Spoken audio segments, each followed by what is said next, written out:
Bismillahirrahmanirrahim. Elhamdülillahi Rabbil alemin. Ve salatu ve selamu ala Resulina Muhammedin ve ala alihi ve sahbihi ecmain. Amma ba'd.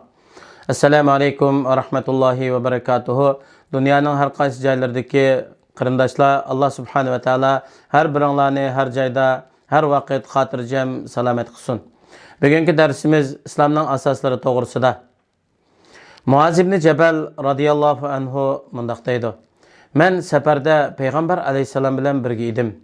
Bir kuni etdigende Peygamber aleyhisselamga yaqin minib, "Ey Allah'ın Resulü, bana meni cennetke kirgizadigan ve dozaqdan yiroqlashtiradigan bir ishni aytib bersizlar" desem, Peygamber aleyhisselam, "Sen nahayeti çoğ ishdan so'rading. Hakikaten o Allah Teala asan qilgan kishiga albatta asandır.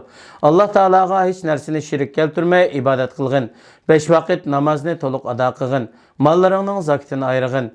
Ramazan rozasini tutqin, Allah'ın beytiga birib haj qilgin" dedi.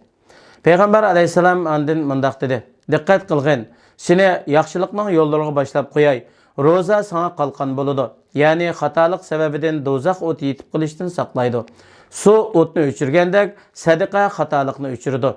İnsanның kechida o'qigan namozining savobi katta bo'ladi" deb Alloh taolaning bunu oyatini tilovat qildi. تتجافى جنوبهم عن المضاجع يدعون ربهم خوفا وطمعا ومما رزقناهم ينفقون فلا تعلم نفس ما أخفي لهم من قرة أعين جزاء بما كانوا يعملون. Ayetning tarjimasi: ularning yo'llari o'rin ko'plardan yiroq bo'ladi. Ular Parvardigorining azobidan qo'rqib, rahmatini umid qilib, uningga duo qiladi. Ularga biz rizq qilib bergan narsalardan yaxshilik yo'llariga sarf qiladi.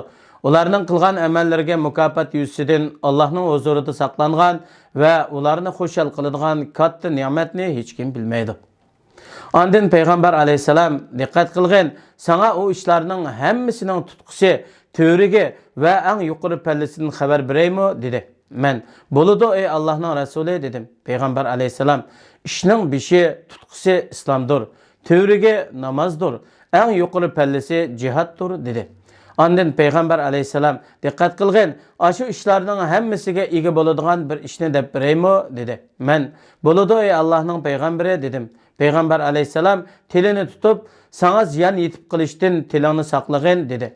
"Men, ey Allohning payg'ambari, biz so'zlagan so'zlarimiz bilan jazolanamizmi?" desem, Peygamber aleyhisselam, "Ey Muaz, sen şunundan mı gafil kaldın mı? Apan sana yığılap kalsın. İnsanlar fakat tili bilen sözlegen sözlerinin sebebidin yüzüçe yaki pişanisçe dozak söylüdü emez mi?" dedi.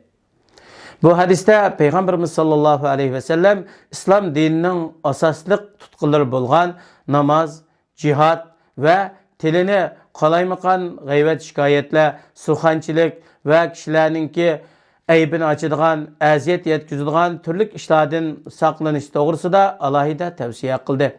Çünkü bu til so'ngi yok, yumshoq bir a'zo bo'lganlikdan tilga ba'zi insonlar o'zining tiliga nimani kelsa shuni so'zlab soladi, ammo buning o'ziga ziyni bormi, foydasi bormi, buni hech o'ylanmaydi. Shuning uchun biz har vaqt so'z qilganimizda bu söz bizning dinimiz ve dunyoligimiz uchun foydalikmi yoki ziyonlikmi?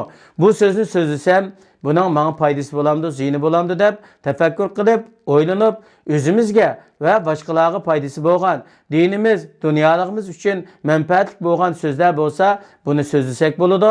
Bo'lmasa, tilimizni yig'sak, buning natijasini ko'ramiz.